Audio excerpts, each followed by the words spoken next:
રાજકોટ જિલ્લાના ઉપલેટા તાલુકાના ગઢાડા ગામ નજીકથી પસાર થતી મોજ નદી પર કોઝવે ઊંચું બનાવવાની કામગીરી શરૂ। ચોમાસા દરમિયાન મોજ ડેમમાંથી પાણી છોડવામાં આવતા મોજ નદી પરનો કોઝવે થઈ જતો હતો પાણીમાં ગરકાવ।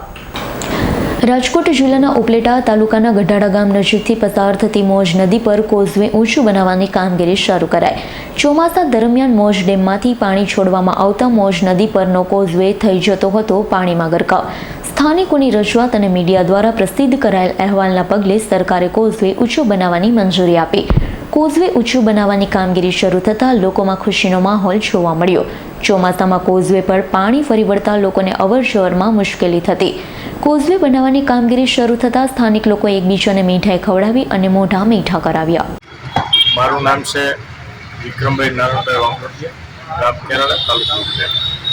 આજરોજ જે આપણે ગઢાડાનો જે પુલ મંજૂર થઈ ગયો, કામ પણ ચાલુ થઈ ગયું છે, તો અવારનવાર એટલે રજૂઆત જે પૂર્વ સરપંચ નારાયણભાઈ આહિરે બહુ રજૂઆત કરી અને લગભગ મીડિયાવાળા, આમ તો હું મીડિયાવાળાને ધન્યવાદ આપું છું એટલા માટે કે મીડિયાવાળા ચાલુ વરસાદે સતત રસ્તા બંધ હોય તો પણ ચાલુ વરસાદે મીડિયાવાળા આવી અને પરિસ્થિતિને ધ્યાનમાં રાખી અને ખૂબ મહેનત કરી છે, તો મીડિયાને ધન્યવાદ આપું છું। અને અમારે પણ એક જોડનો રસ્તો થઈ ગયો છે, તો આ પુલ છે દરેક ગામને અવરજવર કરવા માટે કાયમી બહુ લાભ થાય। હા બોલો। હું ગઢાડા ગામનો રહેવાસી મકવાણા શામજીભાઈ ઝીણાભાઈ મારું નામ છે। અમે આજે સતત 4-5 વર્ષથી આ રજૂઆત કરવા કરી હતી। અમે આ પુલની નવા પુલની રજૂઆત કરી હતી। અત્યારે અમારે એનો સુખદ અને નિર્ણય આવ્યો છે અને અમારું પુલ યુદ્ધના ધોરણે ચાલુ થઈ ગયું છે। અને મીડિયાના માધ્યમથી અમે આ 4 વર્ષથી આ પ્રતિક્રિયા આપતા હતા મીડિયાના માધ્યમથી। મીડિયાએ અમારું બહુ સારું કામ કર્યું છે અને મીડિયાએ છે સરકાર સુધી આ વાત પહોંચાડી છે અને સરકારે આ વાત ધ્યાનમાં લઈ અને અમારો નવો પુલ અત્યારે મંજૂર કર્યો છે અને યુદ્ધના ધોરણે કામ પણ ચાલુ કર્યું છે।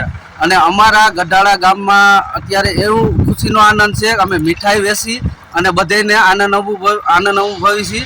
અને અમારા પૂર્વ સરપંચ નારાયણભાઈ આહિર છે, તેમને બહુ જ આમાં ખાસ ધ્યાન આપ્યું છે। ત્યાં આગળ જતા અમારા આ સુખદ પરિણામ આવ્યું છે। ઉપલેટા તાલુકાના પૂર્વ સરપંચ ગઢાડા ગામના નારાયણભાઈ આહિર આજે છેલ્લા 4 વર્ષથી સતત નવા પુલ બાબતની અમે રજૂઆત કરતા હતા, ત્યારે આ પુલ મીડિયા છેલ્લા 4 વર્ષથી એક ધારો સતત ચલાવેલ હોય, જેથી અમે મીડિયા તમામ ચેનલોને અખબારોને ખૂબ ધન્યવાદ પાઠવીએ છીએ। જો અમારો પુલ થયો હોય તો ફક્ત મીડિયાની જ મહેરબાનીથી થયો છે, મીડિયાની દયાથી થયો છે।